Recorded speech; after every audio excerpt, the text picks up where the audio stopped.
કાવ્ય 15 ગ્રામ માતા.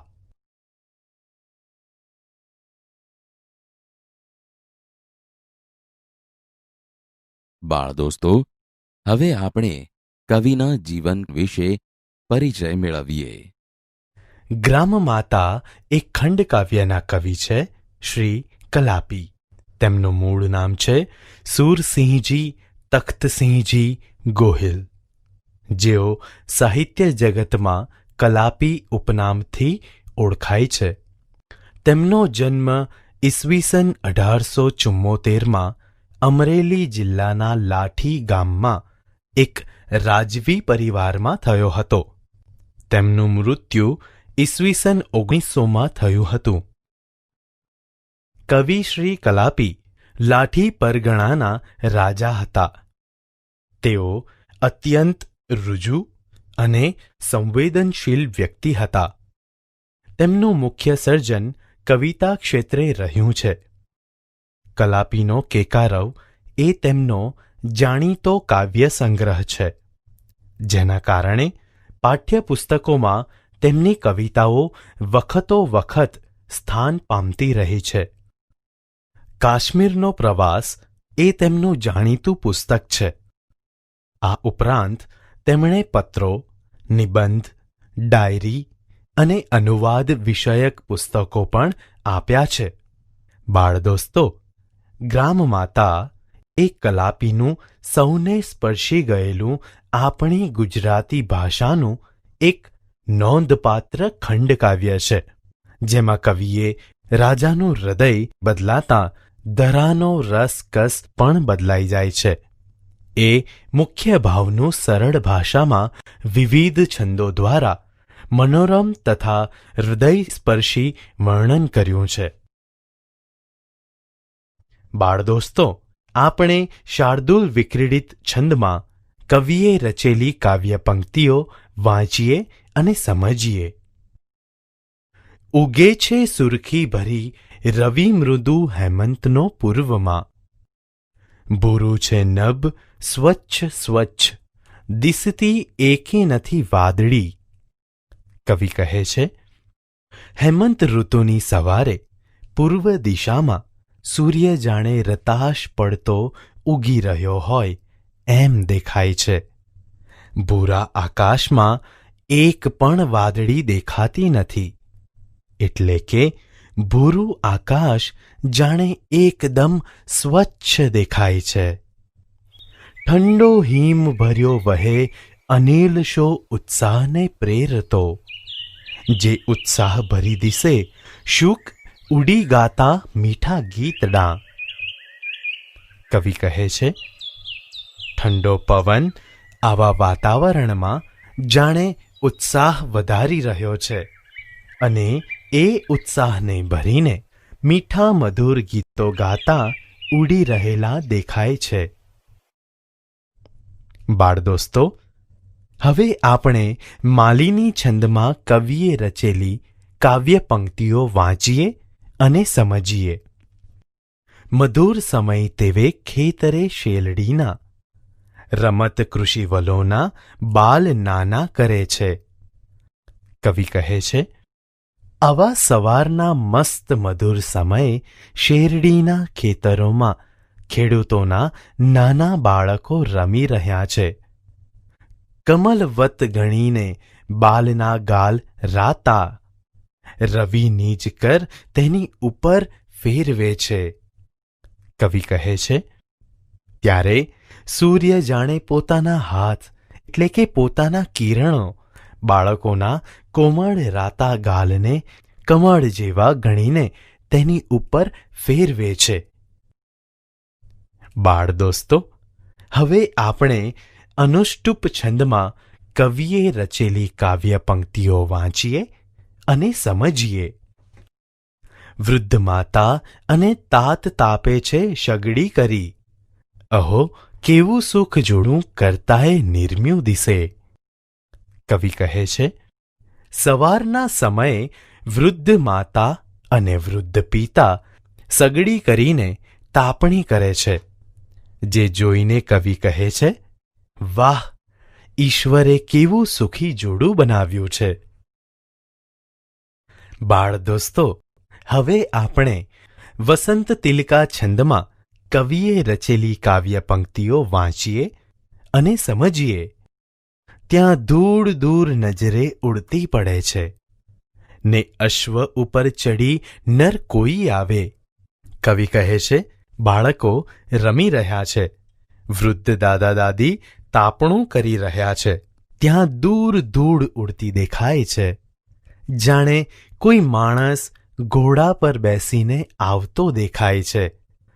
ટોળે વળી મુખ વિકાસી ઊભા રહીને તે અશ્વને કુતૂહલે સહુ બાલ જોતા. કવિ કહે છે, બધા બાળકો ભેગા થઈને આશ્ચર્યથી તે ઘોડેસવારને જોઈ રહ્યા છે. બાળ દોસ્તો, હવે આપણે મંદાક્રાંતા છંદમાં કવિએ રચેલી કાવ્ય પંક્તિઓ વાંચીએ અને સમજીએ. ધીમે ઉઠી શિથિલ કરને નેત્રની પાસ રાખી, વૃદ્ધ માતા નયન નબળા ફેરવીને જુએ છે.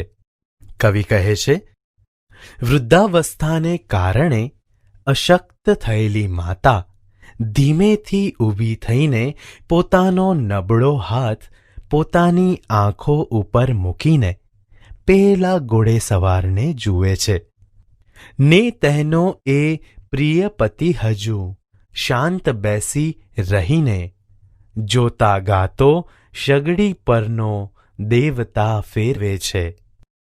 કવિ કહે છે, અને એ સ્ત્રીનો પ્રિય પતિ હજુ શાંત બેસી રહ્યો છે ને સગડી પરનો દેવતા આમ તેમ ફેરવી રહ્યો છે. બાળ દોસ્તો, હવે આપણે અનુષ્ટુપ છંદમાં કવિએ રચેલી કાવ્ય પંક્તિઓ વાંચીએ અને સમજીએ. ત્યાં તો આવી પહોંચ્યો એ અશ્વ સાથે યુવાન ત્યાં. કૃષિક એ ઉઠી ત્યારે આવો બાપુ કહી ઊભો. એટલામાં તો તે યુવાન ઘોડા સાથે ત્યાં આવી પહોંચ્યો. વૃદ્ધાને ઊભેલી જોઈ ત્યારે વૃદ્ધ ખેડૂત પણ આવો બાપુ એમ કહી ઊભો થયો. બાળ દોસ્તો, હવે આપણે શાર્દૂલ વિક્રીડિત છંદમાં કવિએ રચેલી કાવ્ય પંક્તિઓ વાંચીએ અને સમજીએ. લાગી છે મુજને તૃષા, જલ જરી દે તું મને બોલીને. અશ્વેથી ઉતરી યુવાન ઊભીને ચારે દિશાએ જુએ. મને તરસ લાગી છે, તમે મને થોડું પાણી આપો. એમ બોલીને યુવાન ઘોડેથી નીચે ઉતરે છે ને ખેતરમાં ચારે બાજુએ જુએ છે. મીઠો છે રસભાઈ શેલડી તણો એવું દયાથી કહી. માતા ચાલી યુવાનને લઈ ગઈ જ્યાં છે ઊભી શેલડી. ત્યારે શેરડીનો રસ મીઠો છે ભાઈ એવું દયાથી કહીને વૃદ્ધ માતા યુવાનને જ્યાં ઊભી શેરડી છે ત્યાં લઈ ગઈ. બાળ દોસ્તો, હવે આપણે વસંત તિલકા છંદમાં કવિએ રચેલી કાવ્ય પંક્તિઓ વાંચીએ અને સમજીએ. પ્યાલું ઉપાડી ઊભી શેલડી પાસ માતા, છુરીવતી જરીક કાતડી એક કાપી. ત્યાં શેર છૂટી રસની ભરી પાત્ર દેવા ને કંઈ વિચાર કરતો નર તે ગયો પી. વૃદ્ધ માતા પ્યાલું ઉપાડી શેરડી પાસે ઊભી રહી અને છરી વડે શેરડીની જરીક એવી એક કાતડી કાપી. ત્યારે તેમાંથી રસની ધાર છૂટતાં આખું પ્યાલું ભરાઈ ગયું અને તે યુવાનને આપ્યું. તે યુવાન કંઈક વિચાર કરતો હોય એમ તે રસ પી ગયો. બાળ દોસ્તો, હવે આપણે અનુષ્ટુપ છંદમાં કવિએ રચેલી કાવ્ય પંક્તિઓ વાંચીએ અને સમજીએ. બીજું પ્યાલું ભરી દેને હજુ છે મુજને તૃષા, કહીને પાત્ર યુવાને માતાના કરમાં ધર્યું. કવિ કહે છે, મને હજુ તરસ લાગી છે, બીજું પ્યાલું ભરી આપો ને. એમ કહીને યુવાને પ્યાલું વૃદ્ધ માતાના હાથમાં મૂક્યું. બાળ દોસ્તો, હવે આપણે મંદાક્રાંતા છંદમાં કવિએ રચેલી કાવ્ય પંક્તિઓ વાંચીએ અને સમજીએ. કાપી કાપી કરી ફરી અરે કાતડી શેલડીની, એકે બિંદુ પણ રસતણું કેમ હાવા પડે ના. વૃદ્ધ માતા ફરી ફરીવાર શેરડીની કાતડી કાપે છે, પરંતુ હવે રસનું એક ટીપું પણ પડતું નથી. શું કોપ્યો કે પ્રભુ મુજ પરે, આંખમાં આંસુ લાવી. બોલી માતા વળી ફરી છુરી ભોંકતી શેલડીમાં. તેથી વૃદ્ધ માતાની આંખમાં આંસુ આવી જાય છે અને કહે છે કે શું મારા પર પ્રભુનો કોપ ઉતર્યો છે. એમ બોલીને તે ફરી પાછી શેરડીમાં છરી ભોંક્યા કરે છે. બાળ દોસ્તો, હવે આપણે અનુષ્ટુપ છંદમાં કવિએ રચેલી કાવ્ય પંક્તિઓ વાંચીએ અને સમજીએ. રસહીન ધરા થઈ છે, દયાહીન થયો નૃપ, નહીં તો ના બને આવું, બોલી માતા ફરી રડી. ધરતી રસ વગરની થઈ છે, રાજા દયા વગરનો થયો છે, નહીંતર આવું ક્યારેય ન બને. એમ બોલી માતા ફરી પાછી દુઃખી થઈને રડી પડી. બાળ દોસ્તો, હવે આપણે વસંત તિલકા છંદમાં કવિએ રચેલી કાવ્ય પંક્તિઓ વાંચીએ અને સમજીએ. એવું યુવાન સુણતા ચમકી ગયો ને, માતા તણે પગ પડી ઉઠીને કહે છે, એ હું જ છું નૃપ, મને કર માફ બાઈ. એ હું જ છું નૃપ, મને કર માફ ઈશ. માતાના એવા શબ્દો સાંભળતા જ યુવાન ચમકી જાય છે. તે તરત જ માતાના પગમાં પડે છે અને પછી ઊભા થઈને કહે છે, હે માં, એ રાજા હું જ છું, મને માફ કરો. હે ઈશ્વર, એ રાજા હું જ છું, મને માફ કરો.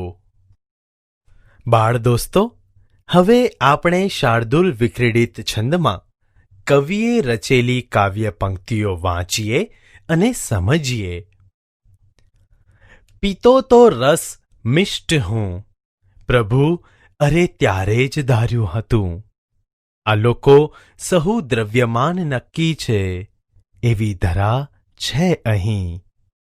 છે જોએ મુજ ભાગ કંઈ, નહીં સમો તે હું વધારું હવે. શા માટે બહુ દ્રવ્ય આ ધનિકની પાસેથી લેવું નહીં. યુવાન કહે છે, અરે પ્રભુ, હું જ્યારે સ્વાદિષ્ટ રસ પીતો હતો ત્યારે જ મનમાં ધાર્યું હતું કે આ સર્વ લોકો નક્કી જ ખૂબ ધનવાન છે, કેમ કે અહીંની ધરતી કંઈક આવી જ છે. તો પણ મને તેમની ઉપજમાંથી કંઈક નજીવો જ ભાગ મળે છે, તો હું હવે મારો કરવેરો વધારી દઉં. આ ધનવાન ખેડૂતો પાસેથી શા માટે વધારે કરવેરો ન વસૂલ કરું? બાળ દોસ્તો, હવે આપણે ઉપેન્દ્ર વજ્રા છંદમાં કવિએ રચેલી કાવ્ય પંક્તિઓ વાંચીએ અને સમજીએ. રસે હવે દે ભરી પાત્રબાઈ, પ્રભુ કૃપાએ નકીએ ભરાશે. યુવાન વૃદ્ધ માતાને કહે છે, માં, હવે રસથી આ પાત્ર ભરી દે, પ્રભુ કૃપાથી એ નક્કી જ ભરાઈ જશે. સુખી રહે બાઈ, સુખી રહો સૌ, તમારી તો આશીષ માત્ર માગું. માં, તમે સુખી રહો, તમે સહુ સુખી રહો. હું તો હવે માત્ર તમારા આશીર્વાદ જ માંગું છું. બાળદોસ્તો, હવે આપણે વસંત તિલકા છંદમાં કવિએ રચેલી આ કાવ્ય પંક્તિઓ વાંચીએ અને સમજીએ. પ્યાલું ઉપાડી ઊભી શેલડી પાસ માતા, છુરી વતી જરી જ કાતડી એક કાપી. વૃદ્ધ માતાએ ફરીવાર પ્યાલું ઉપાડી શેરડી પાસે ઊભી રહી અને છરી વડે ફરીથી શેરડીની જરીક એવી એક કાતડી કાપી. ત્યાં શેર છૂટી રસની ભરી પાત્ર દેવા, બહોળો વહે રસ અહો છલકાવી પ્યાલું. ત્યારે તેમાંથી રસની ધાર છૂટતા આખું પ્યાલું ભરપૂર રસથી છલોછલ છલકાઈ ગયું. ભાષા સજ્જતા. બાળદોસ્તો, અગાઉના એકમોમાં આપણે સાદું વાક્ય, મિશ્ર વાક્ય અને સંકુલ વાક્ય જેવા વાક્યોના પ્રકારો વિશે શીખી ગયા. આજે આપણે વધુ એક પ્રકાર, વિધાન વાક્ય વિશે શીખીએ. હવે અહીં આપેલા વાક્યો ધ્યાનથી વાંચો. પહેલું વાક્ય છે, સવારનો સૂર્ય સુંદર લાગે છે. બીજું વાક્ય છે, કોમલને ઉદ્યાનમાં રહેવું ગમે છે.